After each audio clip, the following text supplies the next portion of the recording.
नमस्कार दोस्तों, भक्ति कंटेंट में आपका स्वागत है। वीडियो शुरू करने से पहले चैनल को लाइक करें, कमेंट करें, सब्सक्राइब कर लीजिए और अपने दोस्तों के साथ शेयर करना ना भूलिएगा। वीडियो को अंत तक देखते रहें। क्या आपने कभी सोचा है मृत्यु के बाद आत्मा के साथ क्या होता है? क्या सच में इंसान एक शरीर छोड़कर तुरंत दूसरा शरीर ले लेता है, या फिर उसे यमलोक की भयानक यातनाओं से गुजरना पड़ता है? गरुड़ पुराण में छिपे ये रहस्य इतने डरावने हैं कि जानकर आपकी रूह कांप जाएगी। आज हम आपको सुनाने जा रहे हैं भगवान श्री हरि और गरुड़ जी के बीच हुआ वो अद्भुत संवाद, जो जीवन, मृत्यु और परलोक का सबसे बड़ा सत्य खोलता है।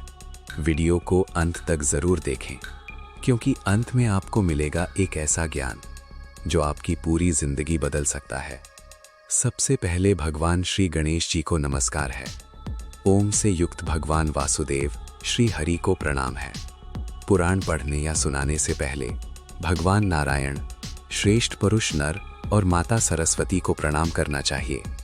भगवान ऐसे हैं जिनका आधार धर्म है, वेद उनकी जड़ हैं, पुराण उनकी शाखाएं हैं, यज्ञ उनके फूल हैं और मोक्ष उनका फल है।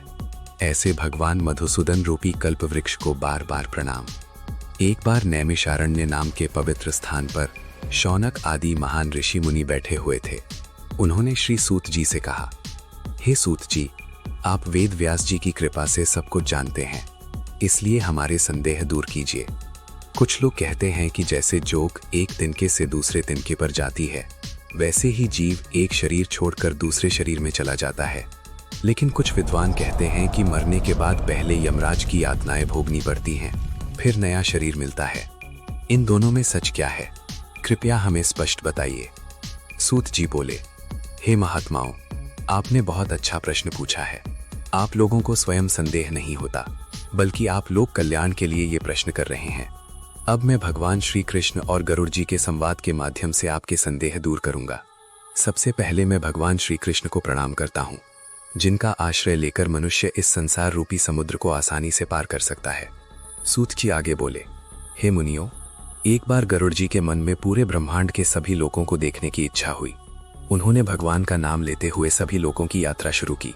उन्होंने पाताल लोक, पृथ्वी लोक और स्वर्ग लोक सब जगह भ्रमण किया। लेकिन पृथ्वी लोक के दुख देखकर वे बहुत दुखी हो गए और अंत में वैकुंठ लौट आए। वैकुंठ लोक कैसा है?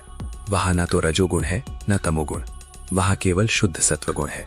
वहां ना माया है न किसी का नाश होता है, वहां न राग द्वेष है न कोई दुख। वहां भगवान विष्णु के सुंदर पार्षद रहते हैं।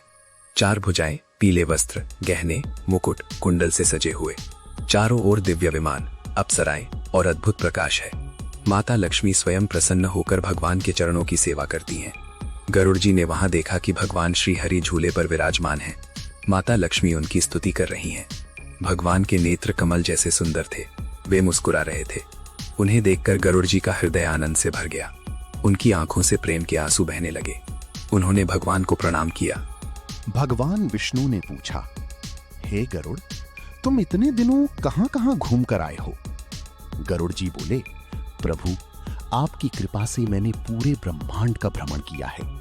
मैंने पाताल, पृथ्वी और स्वर्ग सब देख लिया है, लेकिन मैंने यमलोक नहीं देखा। पृथ्वी लोक सबसे अधिक जीवों से भरा हुआ है और सभी योनियों में मनुष्य जन्म सबसे श्रेष्ठ है, क्योंकि इसी में भोग और मोक्ष दोनों संभव हैं।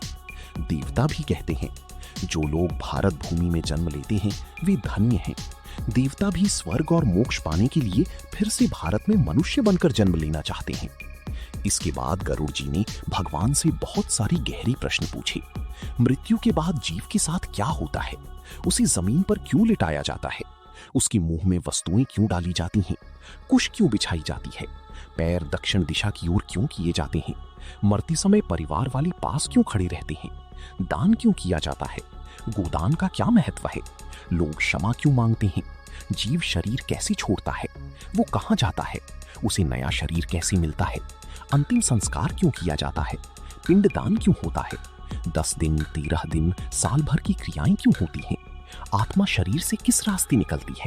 5 तत्व पृथ्वी, जल, अग्नि, वायु, आकाश कैसे अलग होते हैं? पाप और पुण्य मरने के बाद साथ कैसे जाते हैं? पापी लोगों की मृत्यु के बाद क्या स्थिति होती है? आत्महत्या करने वालों का क्या होता है? जो अधर्म करते हैं उनकी गति क्या होती है? गरुड़ जी आगे बोले, हे प्रभु, मैंने पूरे संसार में देखा कि हर जगह दुख ही दुख है। स्वर्ग में भी डर है दैत्यों का, पृथ्वी पर रोग, मृत्यु और वियोग का दुख है, पाताल में भी भय है। केवल आपका वैकुंठ ही ऐसा स्थान है जहां कोई डर नहीं है। भारत में रहने वाले लोग भी बहुत दुख झेलते हैं। कोई अंधा है, कोई लंगड़ा, कोई बीमार, कोई अभिमान में डूबा है, कोई मोह और लोभ में फंसा है। इन सब को देखकर मेरे मन में प्रश्न उठा, ये मृत्यु क्या है? मनुष्य क्यों इतना दुखी है? अंत में गरुड़ जी ने कहा, हे भगवान, कृपा करके बताइए, मृत्यु के समय क्या करना चाहिए? कौन सा दान देना चाहिए? अंतिम संस्कार की सही विधि क्या है? मृत्यु के बाद जीव को नया शरीर कैसे मिलता है? पापी व्यक्ति के लिए प्रायश्चित क्या है? विशेष मृत्यु जैसे पंचक में होने पर क्या करना चाहिए? हे प्रभु, आप ही मेरे सभी संदेह दूर कर सकते हैं। मैंने ये सब प्रश्न लोक कल्याण के लिए पूछे हैं। इस प्रकार गरुड़ जी ने भगवान विष्णु से जीवन, मृत्यु और परलोक से जुड़े गहरे रहस्यों के बारे में प्रश्न किए। आगे भगवान श्री हरि इन सभी प्रश्नों के उत्तर देते हैं। तो दोस्तों, गरुड़ जी की इन प्रश्नों में छिपा है जीवन और मृत्यु का सबसे बड़ा रहस्य। लेकिन असली रहस्य तो अभी बाकी है। अगली भाग में भगवान श्री हरि बताएंगे मृत्यु के समय आत्मा शरीर कैसे छोड़ती है, पाप और पुण्य कैसे साथ जाते हैं और यमलोक में क्या क्या होता है। जो आपने आज सुना वो सिर्फ शुरुआत है। अगर आप जानना चाहते हैं मृत्यु की बात का पूरा सच, तो इस वीडियो को लाइक करें, शेयर करें और कमेंट में लिखें पार्ट 2 जल्दी लाओ।